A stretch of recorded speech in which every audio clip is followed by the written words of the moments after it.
Jean-Marc Ayrault, Premier ministre socialiste et de gauche, de m'avoir fait confiance en me nommant, puis de m'avoir soutenu en toutes circonstances. Pendant ces 9 mois, loyalement et discrètement, ce que je ne regrette pas, j'aurais essayé de faire progresser une ambition, la transition écologique, à laquelle, par mes combats passés et futurs, je suis viscéralement attaché. Pendant 9 mois, dans un contexte économique et social qui conduit souvent à reléguer les questions environnementales au second plan, je suis fier d'avoir pu enfin verdir notre fiscalité avec la création de la contribution climat-énergie. Et je forme le vœu, pour répondre à la colère sociale qui s'est exprimée dimanche dernier, que Ségolène Royal puisse obtenir les mesures d'adaptation qui s'imposent pour aider les familles modestes à s'inscrire dans une logique de transition énergétique.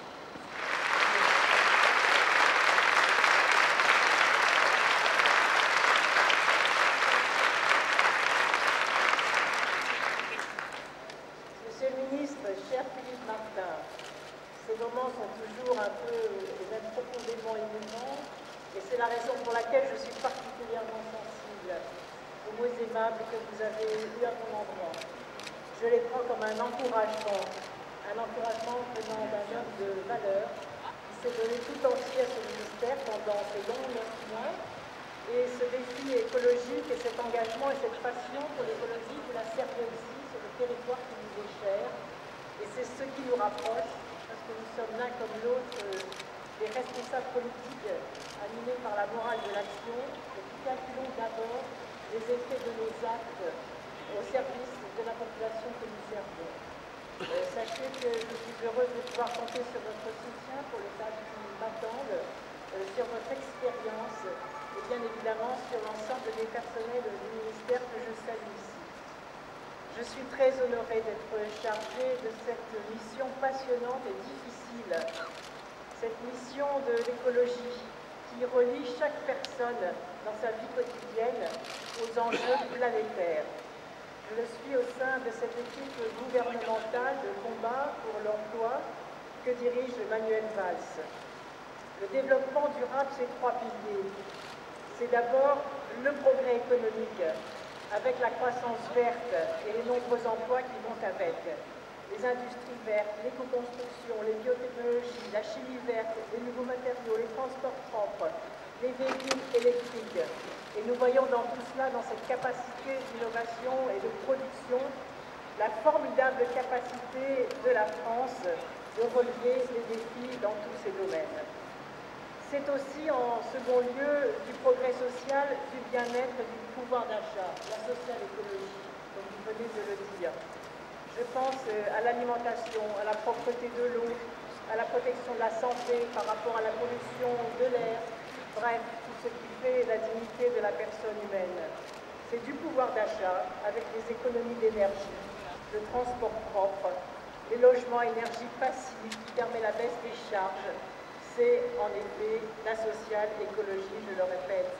Et le troisième pilier, c'est le progrès écologique, c'est-à-dire le progrès des relations entre l'homme et son milieu, avec la reconquête de la biodiversité, les trames vertes et bleues mises en place dans toutes les régions. Et d'ailleurs, associer les territoires et la démocratie territoriale à ces enjeux est un gage d'efficacité et de rapidité, tout comme avec la densité exceptionnelle des milieux associatifs. Alors, à la tête de ce ministère en 1992, il y a 22 ans, jour pour jour, et comme député des Deux-Sèvres, ayant protégé et sauvé le marais Poitevin, puis à la tête de la région Poitou-Charentes, devenue la région de l'excellence environnementale, ayant construit par exemple le premier lycée sans énergie fossile, le lycée Kyoto, lancé le plan méthanisation pour l'agriculture, soutenu la voiture électrique 100% française, la sobriété énergétique et les plans photovoltaïques, les éco-industries avec le pôle d'excellence, bref, je mesure ainsi pour avoir et pour être à la tâche au quotidien l'extraordinaire potentiel que représentent l'ambition et la volonté environnementale, les innovations et les intelligences. Oui, le défi écologique, le défi de la croissance verte, c'est un formidable levier pour l'emploi, pour le pouvoir d'achat et pour le bien-être. C'est aussi un défi démocratique majeur, car c'est quand chacun est partie prenante de ce mouvement, de ce changement, qu'il peut s'accomplir de façon harmonieuse et efficace. J'en suis convaincue, notre civilisation est capable de résoudre les problèmes que pose son fonctionnement à condition de se réinventer avec créativité. Et comme l'a dit le président de la République à la conférence environnementale, le nouvel ordre commercial doit aussi être un nouvel ordre écologique. L'avenir productif appartient aux nations qui auront compris la fragilité de notre système. Alors à nous de protéger ce système écologique fragile, à nous de le réparer, à nous d'en inventer le futur en faisant de la France l'une des premières puissances écologiques d'Europe. Je vous remercie.